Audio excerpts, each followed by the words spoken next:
Welcome to episode 8.28 of the Grumpy Brothers podcast. I am Chris Ludvigsen, joined by Ted. Say hey, Ted. Hey, Ted. Thank you to our listeners. Please subscribe and listen on Apple Podcast, Spotify, or Odyssey. And also, please follow us here on millions.co. Today, the primary topic is I just have it titled as NBA offseason news. We've got some trades, and of course, by law, Ted, if you discuss the NBA, you must spend some time on LeBron. So we're going to spend some time on LeBron. Yeah. And then we will wrap the episode today with the final golf major of the season with the British Open beginning later this week. Yeah, you're a little pressure on you. Yeah, Ted, I actually might go out on a limb here with one of my last picks. All right. I got something that might throw you for a loop, but I have some confidence in it. So just as a little teaser, everybody in the crowd our thousands of listeners are now waiting on bated breath to see who I'm going to pick in the Valhalla room. Well, they should, because you can bet on that stuff now, and yes, you clearly you are way ahead of the game. There you go. Here at Del Boca Vista North. Before we get to all of that, Ted, what's making you grumpy today? So, I've been seeing these ads for a while, and I think Jennifer Garner comes off as a very nice person in general. Yeah. But she's not a farmer. Okay. And once upon a farm, you don't think she has her hands in the dirt every day, Ted? Look, no. And the other part is, I'm a successful. We're running a small business. You're not. Yes and no. Yeah, I mean, it's a nice hobby, I think, for her. But let's be real. If they start to run into some financial issues, she makes a movie. Yes, initially, or a commercial, or just another commercial. I don't think that the average family farm guy gets a free, very low interest credit card from whoever. Capital One. She's the Capital One. And I seriously doubt that they're doing a lot of time spending time in airport lounges as they zip from spot to spot on vacay. Ted, the part about that ad that always irked me was when she was in the lounge, in the Capital One lounge, she goes, "Ooh, I could get used to this." Like, she's really not sitting in the most upscale lounge. Yeah, right. I mean, every other time she flies, like she's sitting out at a gate A27 with the rest of us. No, she's private. Come on. I could get used to this. Yeah, sure. Okay. I mean, look, I understand it's an ad, and I understand that, I get all of it, but it's just kind of a I wouldn't call it an insult, because I do think there probably is a once upon a farm, and and she probably has stuck her hands in the dirt and or picked an apple or something like that. But I'm quite sure there's no pesticides, and it's completely organic, and all that kind of stuff.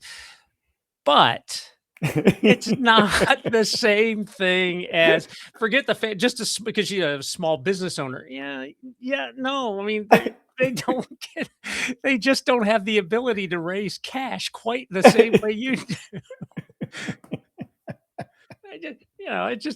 So every once in a while when I see those ads, I'm like, this is not true. I mean, yes, she may have a business and she may get a Capital One card, but it's I think a lot of people who own small businesses and get the Capital One card are not getting the same treatment. I'll put it that way. Yeah. There you go. Ted, this might surprise you. Yeah, it surprised me. I've gotten into the World Cup. Yeah, okay. I thought I was going to get a bigger reaction than that. I was telling our guests last night that you said at the beginning of the tournament that if it was played in your backyard, you wouldn't watch it. That's right. Yeah. Go ahead. I mean, but Ted, there's enough people that are around me now that are paying somewhat of attention to it. So, Ted, I will say this: one of the reasons I got into it was to root for the motherland. Right. And Ted, Erling Haaland, the striker for Norway. Yeah. If he had grown up in Chicago, Yeah. he'd be the starting tight end for an NFL team. That guy Yeah. is 6'5", and Yeah. he He's can big. run. He's big. He's a big guy. Yeah. I He's a good saw athlete. I saw a video of him in playing in one of the European leagues. He takes off. He's defending like a goal kick or a corner kick on his end of the field. His team gets the ball, and he starts off on a dead sprint, basically from his end of the field, and runs all the way down and outruns everybody else to get Yeah. in position to score a goal. And when I saw that, I'm like, gosh, this guy's an athlete. Anyway, Yeah. so Ted, there have been some really exciting games that I have really enjoyed watching. But now with that, if I'm going to put that level of scrutiny on something, of course, the grumps come along with it. Right. Okay. At the top of the list, Ted, this is about the second or third time that I have been lured into a trap thinking that the U.S. men's national team had actually had some level of chance of being a world-class team. I listened to Alexi Lawless, I listened to Landon Donovan, I listened to this guy, and they all tell me, we're coming. And then they lay that stinker that they did Monday night against Belgium. You must listen to the Zoltan. He will tell you the truth. I liked when he said, the fans are all here. I don't know if they came to see the game or if they came to see me. I was like, Yeah, okay, well. Zlatan, calm down a little bit. Simmer down now. But Ted, so the next thing was yesterday, of course, I'm watching the motherland, Norway, playing the first half against England. And the game is being played in the middle of the afternoon in Miami. Right. Yeah. And the announcers, almost every other sentence, are making a huge point about how hot it is Right. and how difficult it is going to be for these two European teams to play in these conditions. Well, guys, I have a little thought for you. If it was going to be that level of concern, maybe don't schedule a game in the middle of the afternoon in July in Miami. What were you expecting? Yeah, good thought. Yeah. Were you expecting like 67 and a cool breeze to be coming through? Yeah, this isn't the Scottish Open. Yeah, right. Yeah. Stupid. Yeah. Then, Ted, what really irked me was last night I'm watching the Argentinian Switzerland game. And in the second half, I didn't see the first half because we had the guests over. Right. But I turned it on, and it's 1-0 Argentina in the second half, and Switzerland is making a run at them. And eventually they score a goal to tie the game. So now we got a game, right?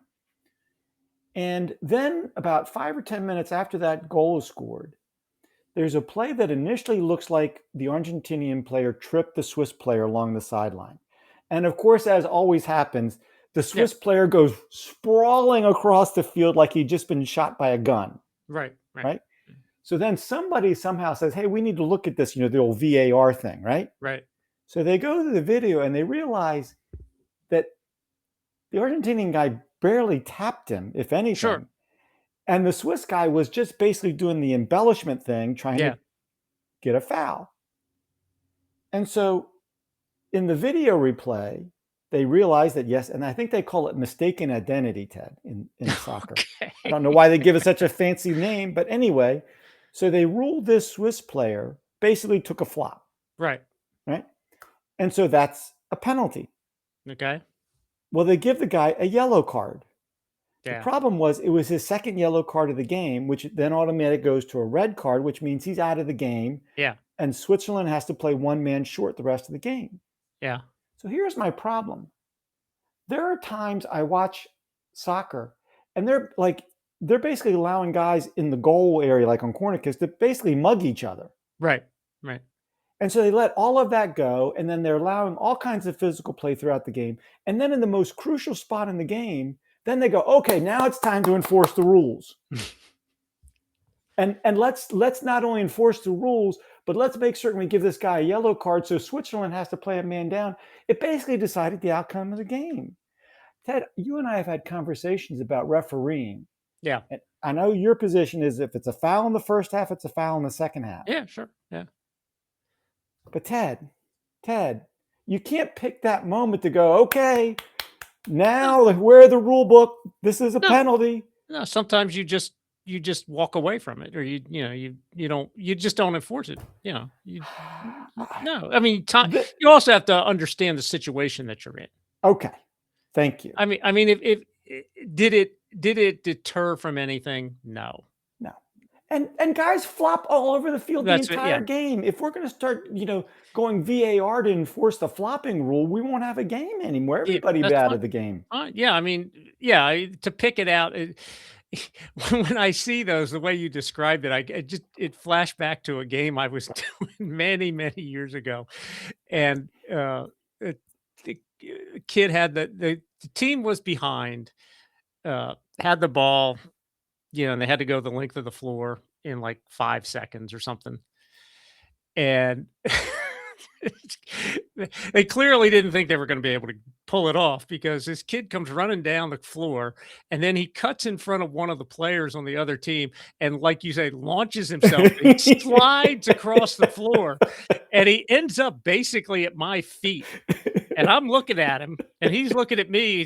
He's spread eagled, his arms are up, and he slid completely on his chest. So, if you get tripped, you don't just land on your chest and slide like it's the Ice Capades, right?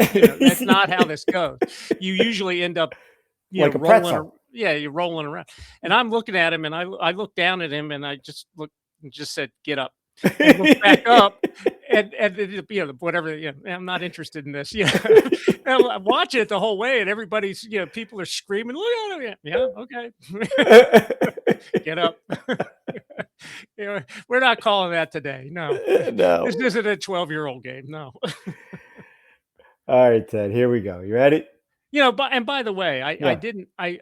didn't in regards to the Norway game, which I didn't watch. But I understand that there was some sort of brouhaha about Yeah. the last goal, and the way I got it, and like, it's not just there, but they do it in the NFL, and they have it, is they see it on TV.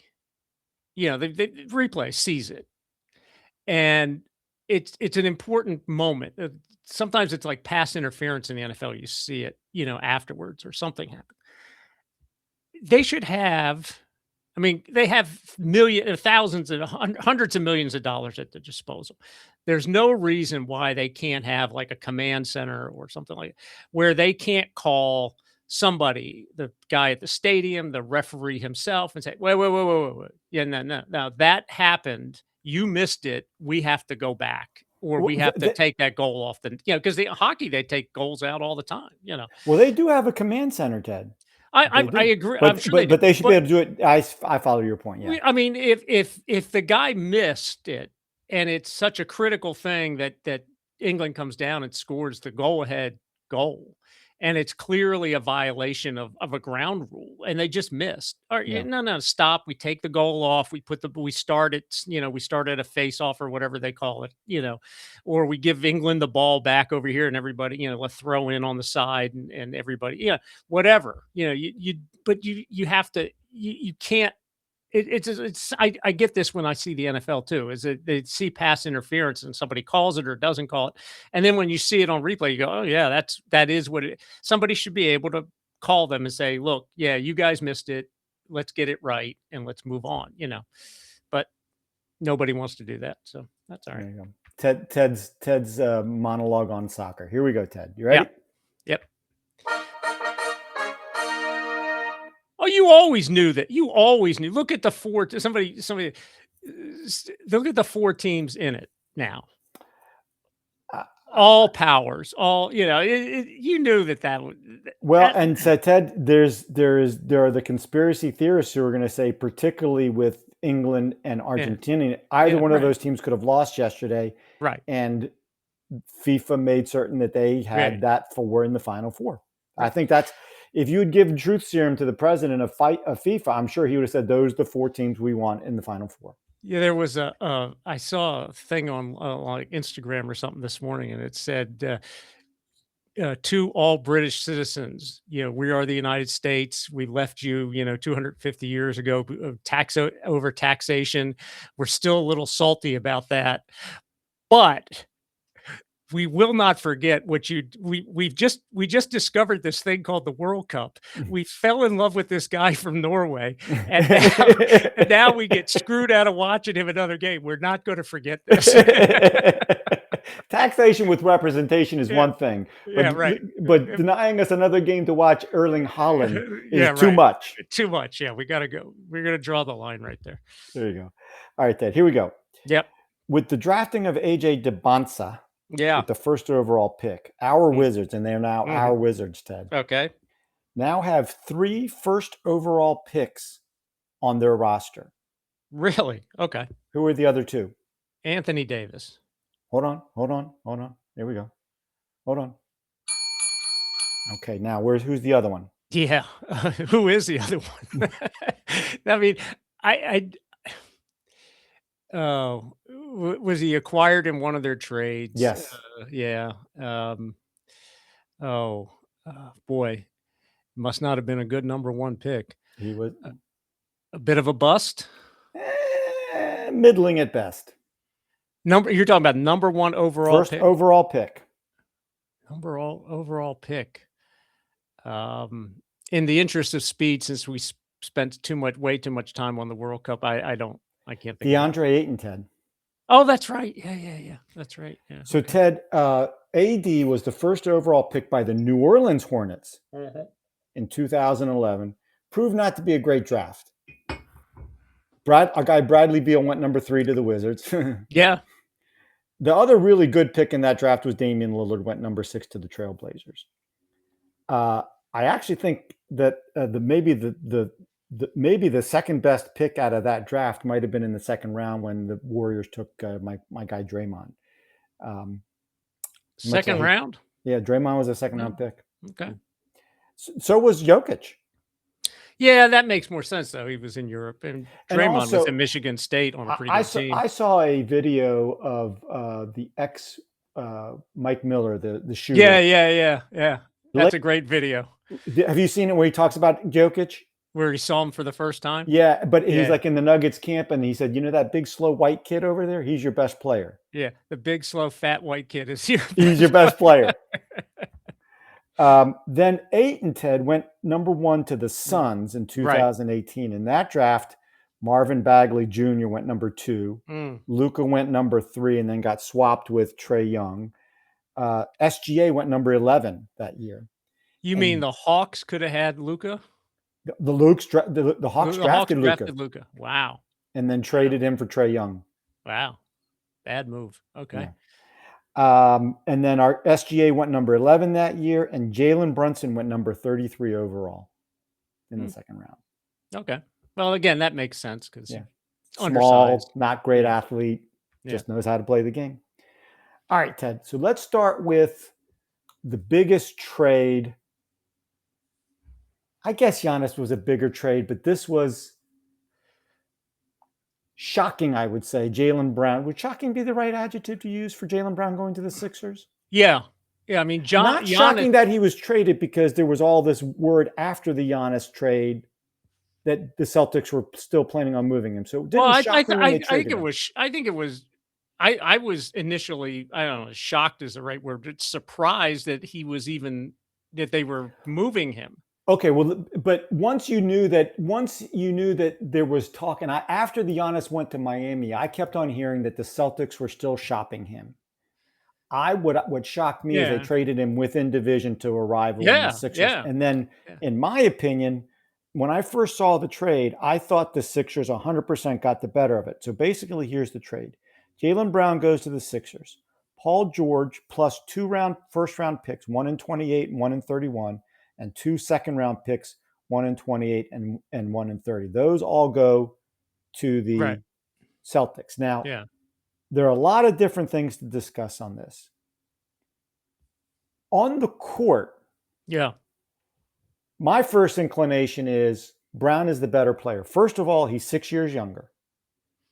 Right. Yeah. Secondly, he's been more durable. Over the last 5 seasons, he's averaged 67 games a season. George has played less than 48 and played over 60 only once. Right. In those 5 years, Brown has averaged 25 a game, over 6 rebounds, 4 assists. George has averaged 21 and a half, 5.7 rebounds, 4.5 assists. Both of them are one of the things I like about them is Paul George particularly and Jaylen Brown also have always been good and willing on-ball defenders. And they're both in the current NBA world of everybody switches everything. They're both capable of guarding multiple positions. So I like that. But from a pure on the court standpoint, I thought the Sixers got definitively the better of the trade. Yeah, I mean, he's 6 years younger. That's the first, and he's healthy. Paul George has been dealing with a series of injuries over the And then last year he 7 or 8 compounded years. with a PED suspension. Right. Yeah. So I mean, it's they got, Philadelphia got, in a sense, Paul George when he was younger, maybe a little bit bigger, Jaylen Brown could do different things, but this is essentially They the are same similar. player. They're similar players in that they're very good scorers, but also very good defenders. About the And same size, about the same size. Yeah. play him in the same place on the floor, kind of thing. But yeah, I mean, which team is closer to going to the finals today? You would, or after that trade, you would say that Philadelphia is potentially closer, I think, than because I think Jaylen Brown's going to be able to play come May and June at, relative. I mean, you never know, and Paul George is much more likely to be diminished if he can play because he's not either not going to play the minutes or he can't play, because he can be banged up or whatever. Yeah. Yeah. All right. Now, so I was because Robbie is such a big Sixer fan, I was so happy about this because I thought, wow, this really makes them a legitimate Eastern Conference champion for next season. And I was excited for him about that. I think so. Then I started really thinking and listening to more about different people talk about this trade. And let me start with this, Ted. Brad Stevens, general manager, president, whatever title he has for the Sixers, I think we would agree he's a pretty smart guy. Yeah. And has proven to know how to build a team effectively. Do we agree on that? Yeah. Okay. Built a nice team. Yeah. Okay. So he built the championship team, and then after the second apron comes in, he has to start dismantling a little bit. But he's still, last year, he took a team without Jason Tatum, supposedly one of the top 5 or 6 players in the league, and somehow put together a grouping of guys that got him so that they were, I think, they had the second best record in the East last year. Yeah. For the most part without Tatum. Yeah. So you'd have to think, okay, Stevens knows what he's doing, and Joe Mazzulla has proven to be a B-level NBA coach, head coach. So then I started hearing the stats, Ted. And the Celtics have become very analytics driven. Yeah. We both are not a huge fan of analytics when it comes to baseball. And basketball is going hard into analytics as well. Yeah, right. Yeah. So there are stats that the Celtics win-loss percentage is better without Jaylen Brown. Okay. The Celtics plus-minus rating is better without Jaylen Brown on the court. I still see a guy who played at an MVP caliber level last year and was I believe, both the Eastern Conference Final MVP and the Finals MVP in the year they won the championship. So to me, the analytics are great, but this is a really, really good player. Yeah. I mean, look, the analytics say what the analytics say. I don't know how they're measuring, But see, to me, Ted, the win-loss and the plus-minus, all the other stuff like shooting efficiency, all that stuff. There's so many stats these days that just drives me crazy. But like I say, win-loss and plus-minus for the team, those are kind of hard ones to ignore. Yeah, I guess. I mean, the other thing is the money, right? Because his contract is a little bit longer, I think, than Paul George's, and probably, and so the Celtics are, they got 2 first-round picks, so they're trying to rebuild a new team, right? That's what they're trying to do. And, there was always this kind of with Brown and Tatum, this, who's the number one guy kind of thing. And so this is, they've clearly hitched their wagon to Tatum. And look, they can make all the, whatever, however they want to explain it is fine. Uh, I'm just surprised they traded him to Philadelphia. Yeah. You know, Now, let's talk about it from the Sixer perspective, Ted, because to me, this is equally fascinating. So on paper, in the current NBA with that second apron where teams are having to split up their stars and not have right. 3 or 4 guys, the starting five now of Embiid, Maxey, Brown, second-year player VJ Edgecombe, who I think both really like, and they signed Dean Wade, the sort of the forward from the Cavaliers, who's a perfect fourth guy on that roster. He'll set picks, he'll rebound, he'll defend, he'll shoot the occasional three. He's the perfect guy to fit into that grouping. Okay, so I really, really like their starting five now. But with such a top-heavy team, their bench is, they bring in former first-round pick Anthony Simmons, who began last year on the Celtics, was drafted by the Trailblazers. Yeah. So he's now the first guard off the bench, and he's a capable NBA player, and he can score. Right. So I like him coming off the bench. They have this young guy, Dominic Barlow, who I don't know where he came from. I don't know where they found him. But in the playoffs last year, he proved to be a pretty good big man off the bench, rebound defending type guy. Okay. After that, it's, I don't know who's going to get the rest of the minutes on this team. But Ted, this is almost the bigger problem, the bigger concern that I have. First of all, as always with the Sixers, Embiid's health. Right. 10 seasons, he's averaged 49 games a season, and he's played a total of 96 games in the last 3 years. Wow. He's 32 years old. Do we think it's going to get any better? Not substantially. I mean, he may throw a season together where he gets 55 games, and then can still play. But can he still play in May and June is the other part of that. Now, here's almost my bigger concern, because I think even if Embiid doesn't play with Brown, Maxey, Edgecombe, I think they still have enough scoring. Yeah. Right. And I almost think they'd be better, because this is the point I'm getting ready to. Embiid thinks he's the number one option, right? Yeah, of course. Maxey has proven to be maybe not a true number one, but really close to it. Yeah, he's a good player. Yeah. And Jaylen Brown clearly thinks he's a number one. Yeah. Okay. So 2 things.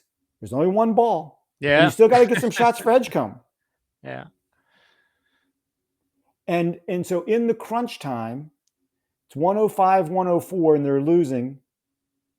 Who gets the ball? Well, I'm sure that, if it's me and I'm running the team, if Embiid, if I can convince Embiid to get his backside in the, on the low block, he's getting the ball. Nowadays, it's harder to get him to do that. So then I think it's a matchup thing, who's covering this guy, who's likely to cover that guy, kind of thing. Now, the final piece of the puzzle for the Sixers is, in his introductory press conference, I can't remember exactly how Jaylen Brown said it. And Jaylen Brown is a thoughtful, articulate, smart young man. But he basically said something to the effect of, I have to readjust my thinking on the whole Boston-Philly thing, because for the first part of my career, it was we hate the Sixers and Boston. Now he has to flip it around 180 degrees. But in one of the playoff series, in fact, it might have been last year. It might have been last year. Brown made some really harsh statements about Embiid, basically calling him a flopper. And Yeah. Will those two guys be able to coexist if they get off to a 10-10 start somehow? You follow where I'm going? Team chemistry? Yeah. I mean, but that may have been some of that there was rumors that was some of the issue in Boston too, that he and Tatum, or that he now thought based on how last regular season went before Tatum came back, and that Tatum came off the bench at the end, that he thought he was, there's some rumors to that effect. So yeah, I mean, there's a lot of egos in that league. So I would say that now if they go, yeah, they could. It's a potential problem if they go 15-5 out of the gate. All's good. Lot less problems. Yeah, Yeah. winning solves a lot. Now, let's roll this into the second conversation, which is, and I was kind of joking about it, but I do think it's actually a very interesting conversation to see where LeBron lands. And one of the teams, and Ted, Leonard, what's the guy's name? I forget it now. Myers, Bob, the guy who built the Warriors. Yeah, Dave Myers, Bob Myers, something like that. Yeah, Bob Myers now has some type of role with the Sixers. Okay, and he was on I think Rich Paul, who's right, LeBron's agent, has a podcast, and he was on that podcast and basically saying why LeBron should come to the Sixers. Right. Now, supposedly LeBron has made it be known that he will play for the league minimum from a salary standpoint. So any team can fit him in, because I think it's like $3 or $4 million. So that's, the money no longer becomes an issue. So it's now about where he wants to play. Right. Okay. And if LeBron wants to win a title, going to Philadelphia might be the best option. Well, again, you get back to the one ball argument. Okay, but here's but he's a guy that's willing to pass and make the right plays and all that, or has been in the past. Right. But can you imagine him and Embiid floundering all over the floor like a couple of salmon every time they get hit? And I heard somebody say that in one of the Team USA, I think maybe in the last Olympics, that by and large, when you get a bunch of really great athletes together, they kind of want to one up each other. And one of the ways they one up each other is how hard they work. Yeah. And Embiid was the one guy on the team that didn't want to have anything to do with that hard work, and it kind of turned LeBron off. So it might be LeBron might go, I don't want anything to do with that guy. Could be. Yeah. But with what's in the West, if LeBron wants to make a run, he has to come east. And from what I understand, he wants to come east for that reason. Okay. All right. Now, one of the reasons that I like LeBron on the Sixers is it solves a couple problems. One, it solves the depth problem. Yeah. Then you put him in the starting lineup, and Wade becomes a really good first big man off the bench. Now you can go legitimately 8 deep with that starting 5 plus Wade plus Simons and plus Barlow. That would be a workable unit, I think. Yeah. The other thing is it allows Maxey to play off the ball and be a true. So like when Brown is sitting or Embiid's sitting or whatever, Maxey then becomes the number one scoring option and plays off the ball, and LeBron is passing him the ball and getting him. So I like it, the other thing. And here's the last thing I think about this. While I'm not a huge fan of everything LeBron says and does off the court, I think within the court, within the league, I think he has the gravitas, and he's earned it, to basically be the guy to walk in the locker room if Brown and Embiid are pissing and moaning at each other. Basically walk into and say, hey guys, get what together, grow up, let's go win a title together. I don't care if you guys don't like each other, when take your separate taxis and go to separate dinner restaurants now. I don't care. Right. But here we play as a team, and this is how we play. And I think LeBron has that, I use the word gravitas, that players would listen to him. Yeah. So, well, some will. Yeah, some will. So I think it would be, I think LeBron going to the Sixers solves the depth issue, allows Maxey to play off the ball, and gives them someone that can keep Embiid and Brown from killing each other. Okay. Yeah, I mean, it's a nice scenario. But I mean, he could go to the Celtics and fit in there. right? The one thing about LeBron, he does have the game where he can fit in anywhere. Now, from Yeah. what I understand, the two other places in the East that he's talking about are reunions. He's talking about going back to Cleveland for a third time, Yeah. and he's talking about going to Miami. Yeah. Miami would be, wow. That would be an interesting setup. I don't see how he and Giannis would play together. Yeah. They Well, both want the ball. They yeah. both want to drive down the lane. I don't see either one of them as being really effective off the ball players. Yeah, that one doesn't. There, it seems like they're not going to have enough space with the current setup, and then to add Right. LeBron. If he was a better outside 3-point shooter, then it might make more sense. Um, I know the West has a lot of theoretically better competition. Although at the top's pretty good in the East too. The Knicks just won the title and won it convincingly over supposedly a great team in the Spurs. So, I mean, yeah. I mean, if he's going to play for league minimum, he could walk into San Antonio and give them, instant. You talked about how San Antonio needs a veteran leader guy. That's right.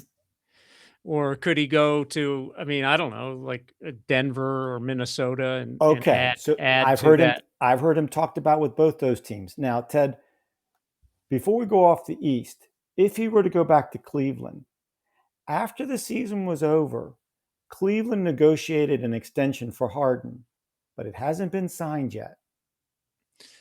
If I were LeBron and I wanted to go to Cleveland, if I were the Cavaliers, I'd figure out a way to do a sign and trade or something with Harden, because I don't want LeBron can basically come in and do the Harden role. Yeah, right. Yeah. Well, I mean, he doesn't shoot as well as Harden, but he's a much better defender. Well, but here's the thing. Harden and LeBron are like two of the slowest players in the league now. Mitchell is a less than average defender. If you had those three guys as your perimeter defenders, it'd be bad. Yeah. Yeah. Plus, again, I just don't. Harden and LeBron, like I say, to me, if I were the Cavs and I was going to sign him, I'd figure out a way to try and move Harden for something. I don't care what it is, a bag of basketballs. But I don't think those two guys could work together. I don't see that happening. Now, Ted, I've heard in the West, I've heard him say that he's interested in going to the Warriors because he loves playing with Steph. Right. I have heard that. Yeah. See, now that one actually makes sense to me. One, because he has that relationship with Steph from the Olympics days. He and Draymond are buddies. But he's a free agent. But see, the reason that Draymond did that was to open up the cap space to go. Everybody thinks he's going to eventually re-sign with them. Yeah, I would think so. That it was a cap move to give the Warriors as much flexibility. Okay. Well, but if LeBron signs as a free minimum, they'll have plenty of space for Draymond. Yeah, right. Yeah. Well, and maybe somebody else. Yeah, you never know. And I am 99% certain that LeBron respects and would love playing for Kerr. Yeah. And from a basketball IQ standpoint, while I don't like Draymond and some of his antics, from a basketball IQ standpoint, you put LeBron, Curry, and Draymond playing for Kerr. I don't think it's a championship team, but I think it's a really, really interesting team. Well, it could in the right circumstance. I didn't think the Warriors team that won it the last time they won it was, a title team when the season started. So, yeah, I mean, in the right circumstance, you add the right piece at the trade deadline. Yeah, there's no reason why they couldn't. And if I were LeBron and I thought I wanted to win a title, I think the number one place I would go would be Denver. Yeah. I mean, with him and Jokic, the ball would be zipping around. Yep. They both do a lot of the same. They can hide him a little bit on defense he's not going to have to play out on the perimeter. Yeah, I mean, it's a good spot, and he doesn't have to play max minutes all the time. The other thing that I like about that is that, again, Jamal Murray is ostensibly the point guard now. A lot of times the ball is going through Jokic. But if you put LeBron on the floor, that even frees up Murray even more to play off the ball. I don't think Murray is a point guard. I think he's a shooting guard in a point guard's body. Yeah, he's a shooter. Yeah, yeah, he's Yeah. a scorer. Yeah, So but they don't really have one because Brown is not right, set right. up to be that. So if I were LeBron, I think that's where I would go. If I were LeBron, I think I'd either go play with the Warriors because I think it's the best fit for him in terms of how he would play with the other group of guys. I think he would really enjoy playing with them. I don't think he can win a title, but what I had heard, and this is going to one of the other topics we want to discuss, and we talked about the Wizards earlier in their draft picks. I had heard that if LeBron goes to Golden State, that the Warriors were then going to try and swing a trade for Anthony Davis. Yeah. Okay. Okay. But now we talked about the first round picks that the Wizards have.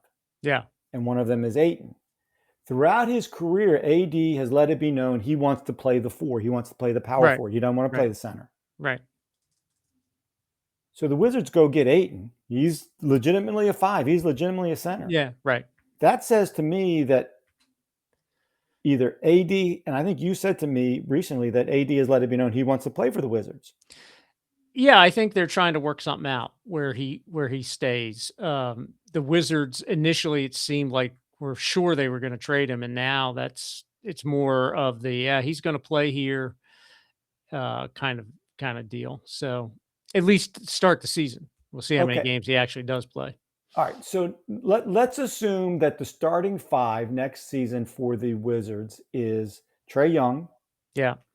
the guard, Trey Johnson, who I really liked from Texas. I think he's a nice Oh, player. right. Yeah. AJ DeBonsa, Yeah. AD, and Ayton. And they also have that guy Sar, who everybody likes. And so I he's don't a know big. what. And then they have the French kid. I can't pronounce. Yeah. And they have Bub Carrington. So they can go about 8 or 9 deep on that team. Yeah, the big problem, the big question, I guess, is well, all those young guys who started, are you going to put them all on the bench, or and is that going to be an issue, or are they going to be able to work something out? Maybe the kid they just drafted comes off the bench. Maybe Davis comes off the bench because he can't play, But so 38 let's. minutes a night. So Ted, and I think we talked about this before. Let's assume Davis stays, Yeah, and let's assume. And again, this is the biggest thing that we have to somehow assume. If Davis plays 60 games, yeah, I think the Wizards could make the playoffs. 25 minutes a night. I think the Wizards can make the playoffs with that team. Well, I'm not a big Trae Young guy.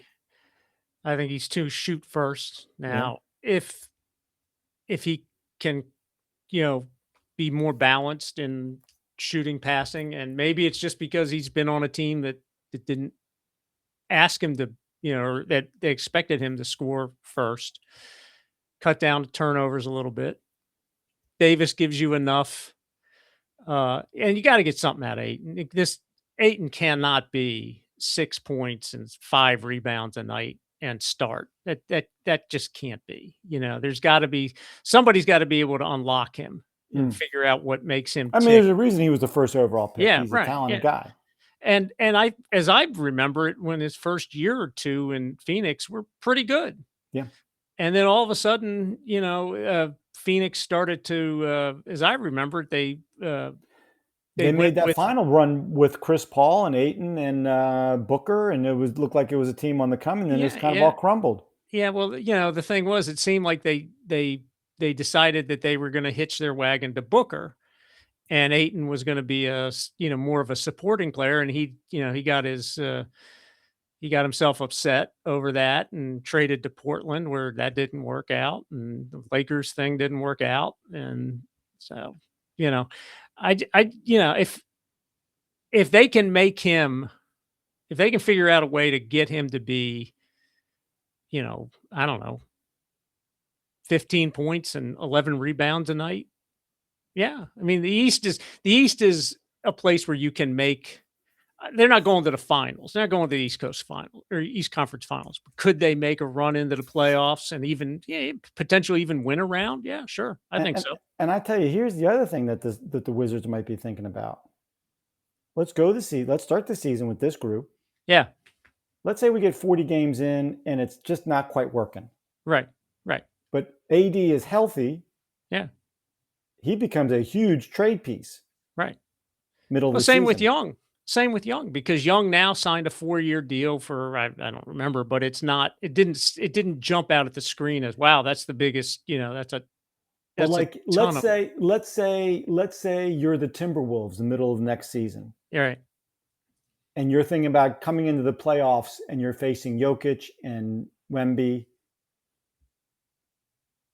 Go get AD trade deadline and add him to Gobert, because we talked about how after their trades they need a little bit more height. So that Right. there could be a team out there that would be looking at adding a 6'10" guy who can play a lot of different roles and be effective in them if he's healthy. If he's healthy. Yeah. Yeah. And see, I'm curious as to what his value would be even if he was healthy, because he's so easy. It's like he could hurt himself walking onto the plane, and be out for 6 months. So, because he wants to do his prank show, while he's hurt. Yeah. Good rehab. So that's my question, is what's he actually worth? But I do think that you're right, that if they start with him, he stays reasonably healthy, reasonably productive. Yeah, they can make a run. If everything goes kind of right, they could make a run into the playoffs and maybe even make it so they're not in the play-in tournament. Yeah. Yeah. It wouldn't shock me. It wouldn't shock not me. in the East. Not in the East. No. Ted, we have a little bit more time than I thought we might. So let's real quickly go through the other two trades that were interesting. The Clippers trade Kawhi back to the Raptors for Brandon Ingram, Grady Dick, some first-round picks, and some second-round picks. Now, that trade is currently on hold. Yeah. Because of the whole endorsement deal that was somehow worked into. Yeah, because he's a botanist.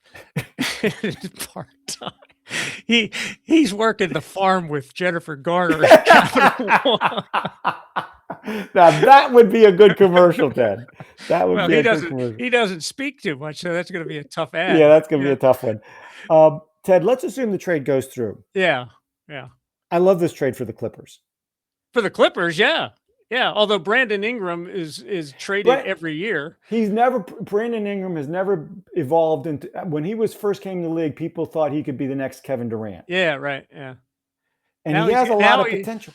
Yeah, now he's got more. He's got tattoos. It's like he adds tattoos to every city he's traded to. It's like a steamer trunk from the 30s. Now, when Kawhi plays, he's still a top 10 player in the league. Last year, he averaged 28, 6.5 rebounds, 3.5 assists. I can't remember how many. I didn't write down how many games, but in the last 4 years, he's averaged playing 55 games a year. That many? Wow. Okay. He had 1 year, a year or two ago. He played.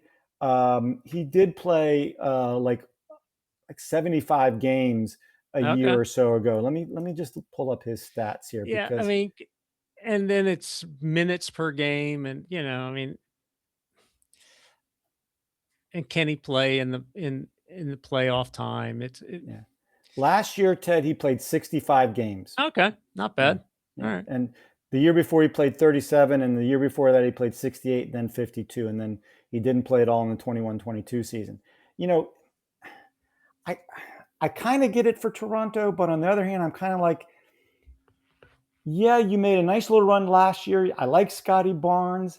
They did some nice things, and I guess, the same thing that we're just talking about with the Wizards. Yeah. If Kawhi comes and if he plays 65 games, the Raptors could be a 3 and if he's and if he's healthy at playoff time, I mean, yes, and depending on what they add during the season, and maybe guys develop and come up that we are not, really paying attention to. Sure, in the East, it's all possible. It seems like an excessive amount of personnel and draft capital to get him back for the uncertainty of it all. Yeah, and look. Toronto, he won the championship, but that was a little bit of a fluke. I'm not sure that they were the best team in the league. That was the year that Clay and Durant both were hurt in the finals. Yeah. So Yeah. You know, He's 35. how many more years on his contract? I looked that up the other day, and that's actually what I'm hearing is that what a lot of people think is the reason that Kawhi was open to being traded was that the Clippers had let it be known that that they didn't want to extend him anymore. Kawhi is currently under a 3-year, $149.5 million contract with the Clippers. His $50 million salary. Okay, let's see. This is the site that I always go to. So he is under contract. Okay. So Ted, this is the last year of his contract. So Okay. that's what happened. Okay. He Yeah, so clearly it's went. kind of a dump. Yeah. He wanted to, but he went to the Clippers saying, "I want another couple of years." And I Yeah. said, "No." And so that's then trade me. And the Raptors apparently are willing to give him a couple more years. Wow. Wow. Okay. Good luck. Yeah. That there's no way. There's no. I mean, I would never have made that trade for that, even if he had 2 more years left on his contract. And there's no way I don't care if he leads the league in scoring. I am not extending that If he contract. was 30, if he Yeah, it'd was be 30, different. I It's might. different. At That's different. 35, and after when he starts his extension, he's going to be 36. We just talked about Embiid, whether he's going to play anymore, and he's at 32. It's the exact same conversation with Kawhi. No, I mean he's just been too injured, and and it's fascinating because the guy is just built like a brick house. I mean, the guy is muscles on muscles, and I can't even no. I couldn't go there. I thought that, like I said, I thought the trade was too much, and I would never even dream of extending him, except on, I mean, maybe on a very heavily incentive laden contract kind of thing. I might give him an extra year, maybe 2, but nothing more than that. But nothing like he's making with the Clippers and the tree company. Ted, the final thing is the Grizzlies trading Ja Morant to the Portland Trailblazers plus $1 million in cash for, for Jeremy Grant and Chris Murray. Ted, in the dictionary where they have slang or whatever, and it is addition through subtraction, they have a picture of Ja Morant in this trade.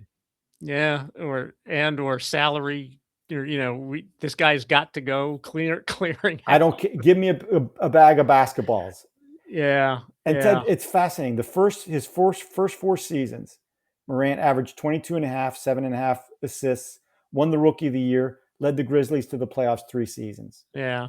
Then all of the off the court start happened, and it's really been ugly. Yeah, unfortunate, ugly. It makes you wonder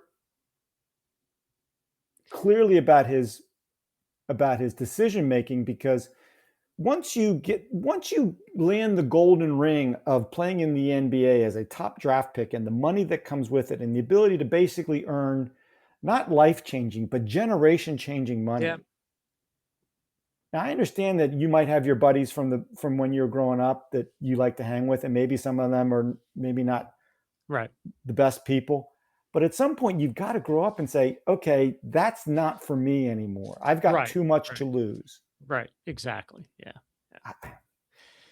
And now he went to, I don't know where he's originally from, but he went to, I think, Western Kentucky or someplace like that, or somewhere in that general neck of the woods. So maybe they were just being in Memphis. They were too close, and geographically, and going to Portland will help, hopefully, to get back to being, because he has been hurt. You have to give him that. He has been hurt.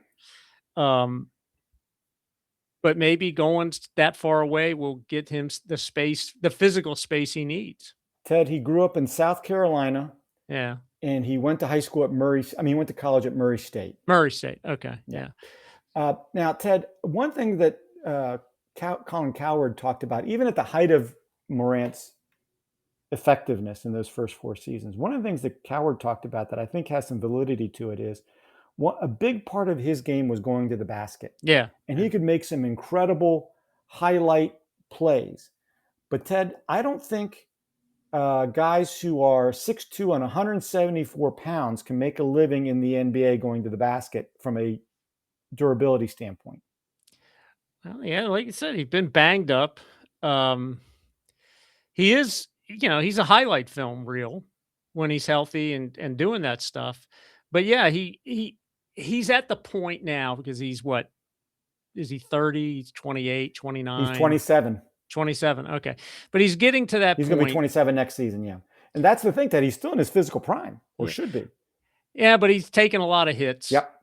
And Ted, the other thing is, in the current NBA, he's only a 31% three-point shooter. Yeah, he's got to get better at that. And that's where I was going at. Michael Jordan made the transition, from going to the rim all the time and trying to, again, be a highlight every play, to being a more occasional visitor to the rim and his more last jump couple shooter. years in his last couple years in Chicago, and then particularly when he came to Washington, he played a lot in the post. Yeah. But he also, and he's bigger. Yeah. He was taller. And that's the other part is Michael Jordan physically changed himself, through hard work and effort in the summertime when nobody was watching. Right. Is Morant willing to understand that, hey, maybe I need to add 10, 12 pounds. I'll still be as quick. I have to do a lot of work. And am I going to do that? And it will. And if he does that, maybe he reemerges as a slightly different but better version of himself. Yeah. All right, Ted, let's wrap it up with the golf and the British Open, which is being played the 11th time at Royal Birkdale, one of the classic link-style courses. The last time it was played was 2017. Jordan Spieth, Ted. Oh, okay. Won it there. Like a lot of British Open courses, it's not overly long, plays just over 7,200 yards, par 70. Par 34 on the front, no par 5s on the front, 2 par 5s on the back. Okay. Does have 3 par 4s playing over 500 yards, including the 18th. Well, the ball does bounce. It does roll. All right. I hope those are either downhill or downwind most of the time. Well, there you go. And there comes in the whole issue with the British Open. Every year we have the exact same conversation about the British Open courses. These courses are set up and designed to play in windy conditions. Yeah, right. And rain should not be unexpected. Right. If it's sunny or not, if it doesn't rain in the 4 days and the wind is not overly bad, right, these players are going to eat up this course. Yeah, they're going to shoot close to 20 under. Yeah, right. Because the greens are never set up at the speed of like the Masters or the U.S. Open, because if the wind blows, you can't have them that fast because the ball won't stay on the green. That and with all the roll of the natural design, they wouldn't be able to find enough places. They would have the problems they have at Shinnecock, where the ball, they can only use like 2 or 3 spots on the hole for a hole, for a hole placement. For a pin placement. I haven't looked at the weather report, but like I say, if they get wind and rain, particularly wind, all they need is wind, then you're going to have a winning score somewhere between par and 5 under, maybe 10 under. But if they get fairly dry, mild conditions, it's going to be like the John Deere Open. Right. Exactly. It's exactly what it's going to be. Yeah. So. All right. So here we go, Ted. Ted's favorite time of the year. Every time we get to do this. Here we go, Ted. Hold on a second. And there we go. Okay. You're going to row. Woof. Did you see they did that for Victor Hovland walking up the 18th green? And that was funny. That was funny. I love that. By the way, Ted, before the World Cup started, the gentleman who was who ran our sales organization is from the Netherlands, and he's a huge football fan. He doesn't call it soccer, he calls it football. And he said to me, he says, "Chris, the Norwegians won the World Cup in terms of their team picture." Right. Where they're all dressed up as Vikings in a Viking ship. It's fantastic. Yeah, it's a great picture. Yeah. Okay, so Ted, I have the honor. Even though he missed the cut at the Genesis Open and has Yeah. not played well for a while, he will always find a way, or 95% of the time, is going to find a way somehow to be in the top 10. You got to take Scotty to start it off. So I've got Scotty to start off. Yeah. Yeah. I mean, I can't argue that. All right. Who do you If have? you like I said, if you hadn't taken him, I would have run to the tee to take him. Yeah. All right. Who do you have number one? Because I'm desperate for, and the British Open has a history of odd winners. Yeah. Robert McIntyre. Great pick, Ted. I saw that he's in first place this week at the. Oh, is he? Oh, yeah. well, that's no good. You want to change it? No, I'm just kidding. Ted, he's liable to lose his mind and lose anyway. Ted, this is another guy that always seems to be at the top of the leaderboard in the big tournaments. I'll take Matthew Fitzpatrick. Yeah. Yeah. He's hanging. He was hanging around last I saw on this one. I'm going to take, he's won it. And he seems to be playing a little bit better at times this year than he had been playing earlier. I'll take your buddy Xander. Ooh, that's interesting. Okay, Ted, now you ready? I am ready. I teased this at the outset. Yeah. My number 3 pick. Yeah. Chris Gotterup. Yeah. Okay. I was thinking about him. Yeah, he does well over there. Yes, he's in the top 10. He's won a couple times. He hits it a ton. He does hit it a ton. Yeah, and he won the Scottish Open last year. So he's in the top. He's like 2 shots off the lead this week. So there's my outlier pick. Yeah, and I'm going to go with why not?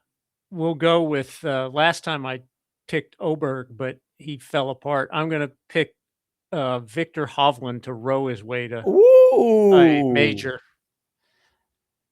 There you go. So Ted has Robert McIntyre, Xander Schauffele, and Victor Hovland. I have Scotty Scheffler, Matthew Fitzpatrick, and Chris Gotterup. Nobody took Rory. Nobody took Ludwig. Nobody definitely took Bryson. Ooh. No, is he even playing in this? I hope so. I hope he's. Well, I didn't know if he was. I guess he is qualified. He won the U.S. Open a couple of years ago, so I guess he is qualified. Yeah, I even thought about. I was trying to think between Hovland and the Højgaard, the twins. Oh, there you go, Ted. We should start setting it up that you get both Matthew and Andrew Fitzpatrick, and you get both Højgaard brothers. Well, yeah, that's great, except that means I'm losing everything all the time. Yeah, you're so bad at this. We're giving you 2 guys for each of your picks. Great. All right, Ted, let's go ahead and wrap it up there for the week. Thank you again to our fans for listening. Hope you're enjoying these episodes. Please continue to follow us here on Millions.co as we'll continue to record live here. Also, please check us out on our various social media platforms. We have a YouTube channel. I think we'll be able to get this video on, Ted. I'm trying to get how to get these videos back up onto YouTube. We're also on Instagram, X, and Facebook.